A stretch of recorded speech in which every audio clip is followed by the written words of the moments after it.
Hello दोस्तों, मैं पंकज कुमार आप सभी दोस्तों का मैं अपना YouTube channel Pankaj study campus में आप सभी दोस्तों का स्वागत करता हूं।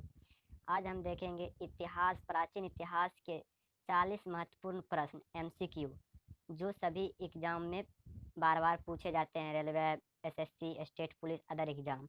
दोस्तों, क्वेश्चंस की ओर अब बढ़ते हैं। पूर्व वैदिक या ऋग्वैदिक संस्कृत का काल किसे माना जाता है? दोस्तों, option A, B, C, D चार दिया हुआ है। इसमें से ऑप्शन ए हो जाएगा दोस्तों 1500 ईसा पूर्व से 1000 ईसा पूर्व तक। दोस्तों, दूसरे क्वेश्चंस की ओर बढ़ते हैं दोस्तों, देखते हैं। उत्तर वैदिक संस्कृत का काल किसे माना जाता है?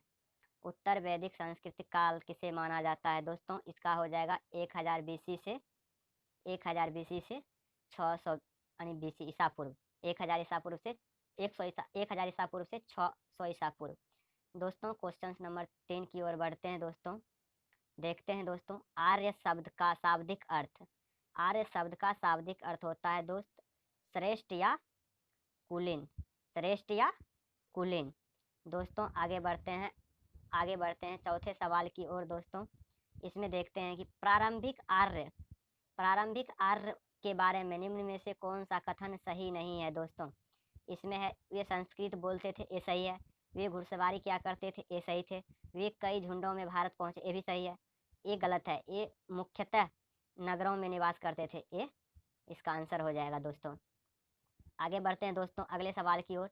इनमें से किस फसल का ज्ञान वैदिक काल के लोगों को नहीं था? दोस्तों, इसमें से जौ पता था, गेहूं पता था, चावल पता था, तंबाकू के बारे में पता नहीं थे। आगे बढ़ते हैं दोस्तों, तंबाकू के बारे में पता नहीं था दोस्तों। आगे बढ़ते हैं दोस्तों अगले सवाल की ओर। उत्तर वैदिक काल के वेद विरोधी और ब्राह्मण विरोधी धार्मिक अध्यापकों को किस नाम से जाना जाता था? दोस्तों, उसे श्रमण कहा जाता था। श्रमण के नाम से जाना जाता था दोस्तों, श्रमण।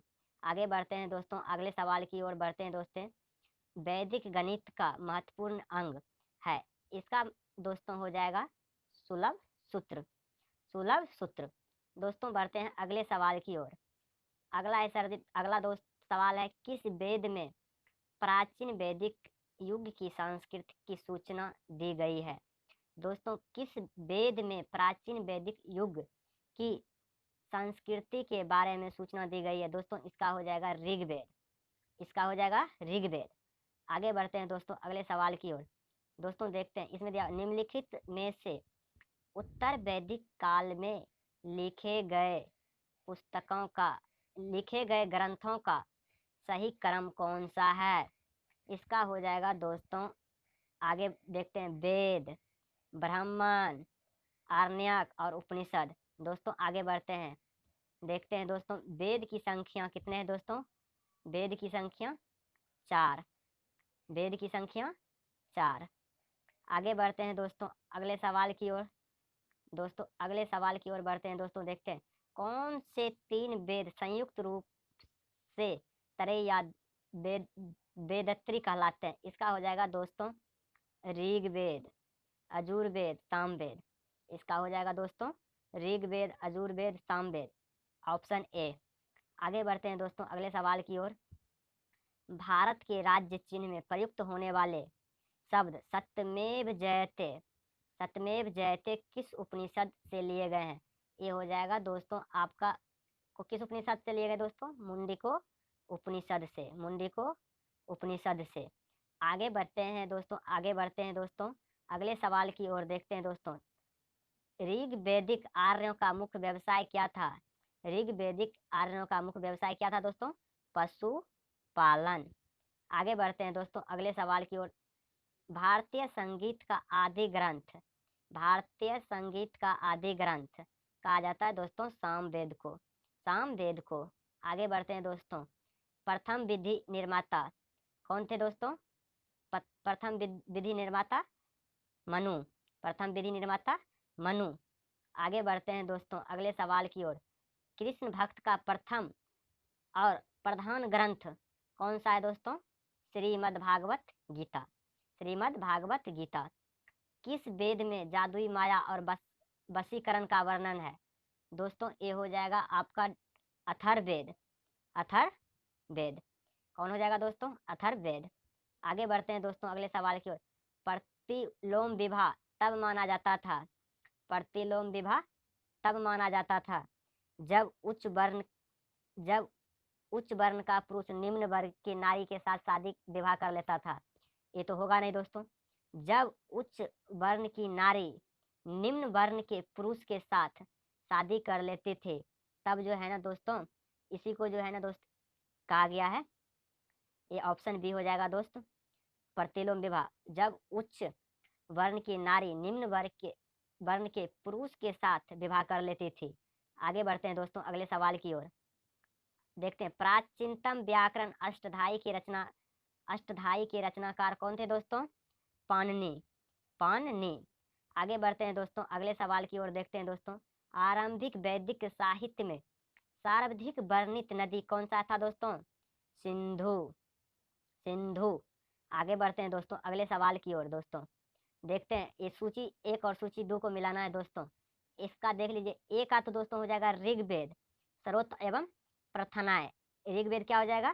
सर्वोत्त एवं प्रार्थनाएं। सर्वोत्त एवं प्रार्थनाएं।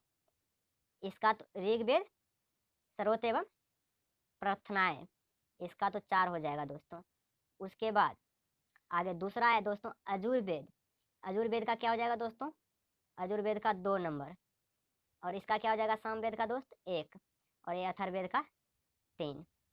ठीक ना दोस्तों? तो देख लीजिए ऑप्शन कौन है? 4 2 1 3। 4 2 1 3 फर्स्ट ही ऑप्शन है, फर्स्ट हो जाएगा दोस्तों। ठीक है दोस्तों आगे बढ़ते हैं अगले सवाल की ओर। देखते हैं उपनिषद काल के राजा अश्वपति शासक थे। ये दोस्तों ककई के थे। ठीक ना? आगे बढ़ते हैं दोस्तों अगले सवाल की ओर। अध्यात्म ज्ञान के विषय में नचिकेता और आम का संवाद किस उपनिषद में प्राप्त होता है? इसका हो जाएगा दोस्तों कठोर उपनिषद। इसका हो जाएगा दोस्तों कठोर उपनिषद। आगे बढ़ते हैं दोस्तों वैदिक नदी कुबा या काबुल का स्थान कहाँ निर्धारित होना चाहिए? दोस्तों देखते हैं आइए कहाँ है? अफगानिस्तान में। दोस्तों आगे बढ़ने से पहले हम देखते हैं, आगे बढ़ने से पहले दोस्तों यदि आप इस चैनल पर नए हैं तो चैनल को सब्सक्राइब करें, वीडियो को लाइक करें और शेयर करें। आगे बढ़ते हैं दोस्तों सवाल नंबर 26 की ओर। कपिल मुनि द्वारा प्रतिपादित दार्शनिक प्रणाली है। कपिल मुनि द्वारा प्रतिपादित दार्शनिक प्रणाली है दोस्तों, ये हो जाएगा सांख्य दर्शन। आगे बढ़ते हैं दोस्तों अगले सवाल की ओर। देखते हैं भारत के किस स्थल की खुदाई से लौह धातु प्रचलन के प्राचीनतम परिमाण मिले? भारत के किस स्थल की खुदाई से लौह धातु के प्रचलन के प्राचीनतम प्रमाण मिले हैं? दोस्तों देखते हैं ये हो जाएगा अतंजरी खेरा। अतंजरी खेरा। अतरंजी खेरा। अतरंजी खेरा से दोस्तों लोहे का लौह धातु का प्राचीनतम प्रचलन का साक्ष्य मिला है दोस्तों। आगे बढ़ते हैं दोस्तों आगे अगले सवाल की ओर बढ़ते हैं दोस्तों। निम्नलिखित में से किसका संकलन ऋग्वेद पर आधारित है? ये हो जाएगा दोस्तों आपका सामवेद। सामवेद दोस्तों ऋग्वेद पर आधारित है। सामवेद ऋग्वेद पर आधारित है। चलिए दोस्तों आगे बढ़ते हैं अगले सवाल की ओर। अगले सवाल देखते हैं दोस्तों निम्नलिखित में से कौन प्रस्थान त्रय में शामिल नहीं है? इसमें दोस्तों हो जाएगा ये भागवत प्रस्थान त्रय में शामिल नहीं है दोस्तों। आगे बढ़ते हैं दोस्तों अगले सवाल की ओर। कर्म का सिद्धांत संबंधित है। ये दोस्तों मीमांस से संबंधित है। ये दोस्तों मीमांस से संबंधित है। आगे बढ़ते हैं दोस्तों अगले सवाल की ओर। ऋग्वेद में सबसे पवित्र नदी किसे माना गया है?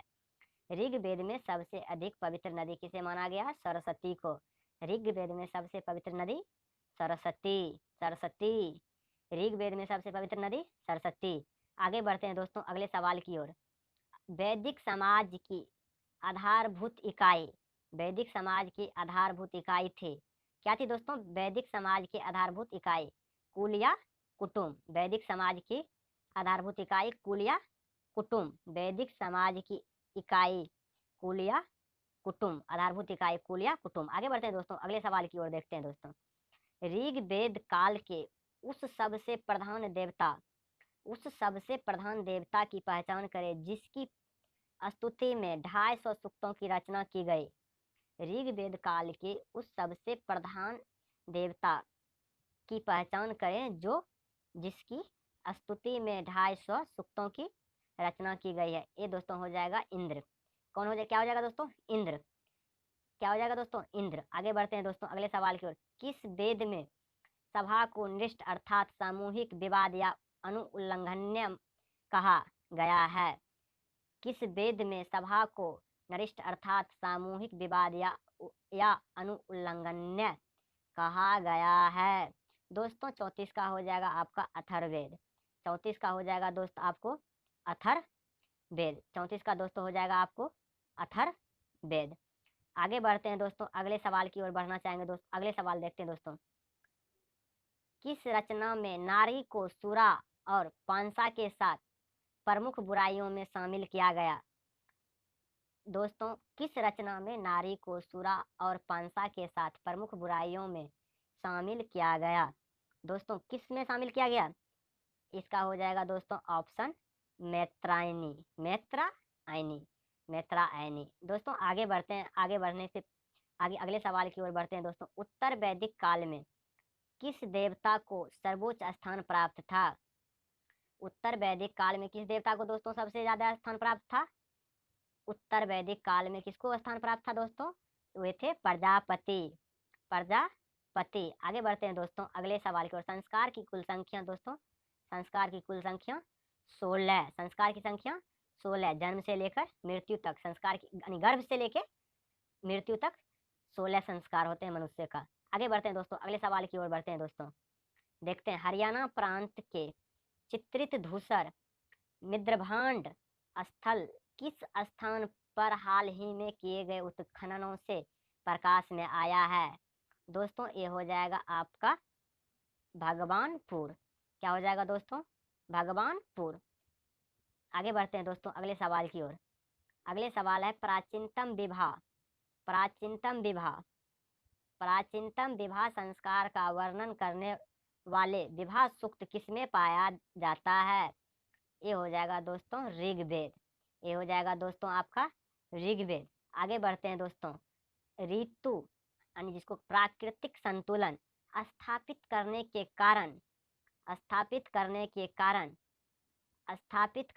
कारण किस वैदिक देवता को ऋतस्य गोप कहा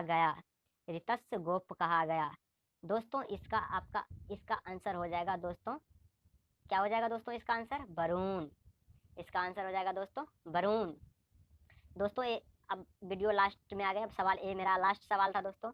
यदि आप चैनल पर दोस्तों नए हैं तो चैनल को सब्सक्राइब करें, वीडियो को लाइक करें, शेयर करें। थैंक यू दोस्तों।